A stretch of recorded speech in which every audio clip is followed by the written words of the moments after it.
ever have an entire sewing project planned out, conceptualized, and begun, and then something crosses your path that makes you decide that, hey, maybe I should just restart the entire thing? Because me too. So it came to my attention about 2/3 of the way process that I didn't film any of the most interesting visual piece of this project.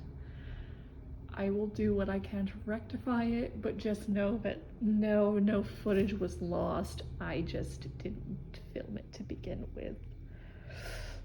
Sorry. So, what do you do when you realize that you got most of the way through a project before you filmed any of it?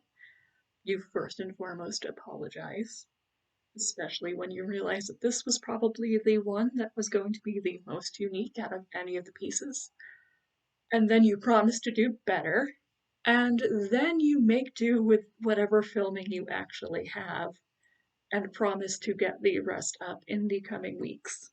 This jacket is not done. Knowing me and Victorian practice, whenever I get to work on it, it will not be done for a bit. We're gonna be here for a while, friends.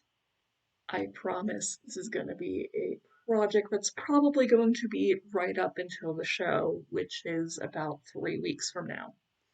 So, this is what I have so far, and I look forward to showing you more as we move through the process. So one thing I'm still debating on is what to do with the sleeves. Now, traditionally, the petticoat sleeves involve a cuff, and I really like that because I think that ties in nicely with the White Mage look, but also it keeps them from looking a little too Assassin's Creed. So some of you may be wondering how a White Mage costume, the healers of Final Fantasy, could possibly look like the coat for a Assassin's Creed character.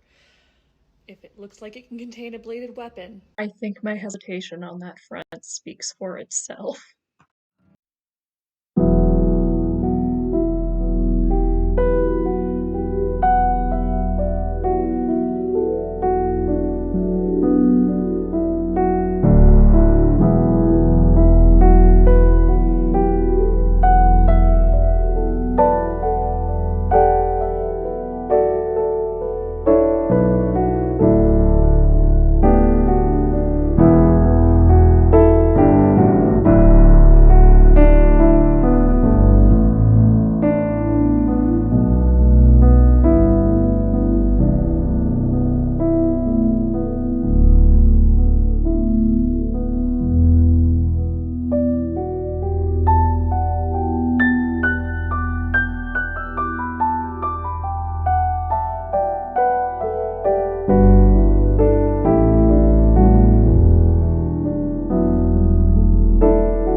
Quite honestly that it is coming.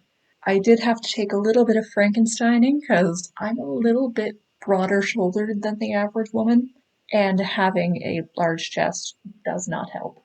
So I did have to recycle one of my old pieces from the first time I tried to cut the back and use that to widen out the shoulders a little bit, which has involved restructuring all around. I'm also going to fiddle with the sleeves to give them more of a puffed sleeve quality at the top and see where that takes me. Essentially, I'm just going to explore what I want to do with this coat to, while following the pattern as closely as I can, make it mine and make it bend to what I want to do with it. I don't anticipate it coming out exactly the way Black Snail Patterns intended when they drafted this, largely because most of my historic makes end up becoming different just to accommodate my wardrobe and the fact that I tend to involve daily use into these. That's that's an important thing about making a wardrobe yours, is accepting that a little bit of Frankensteining is not the end of the world. And on that note, I believe that is where I will leave you for this week.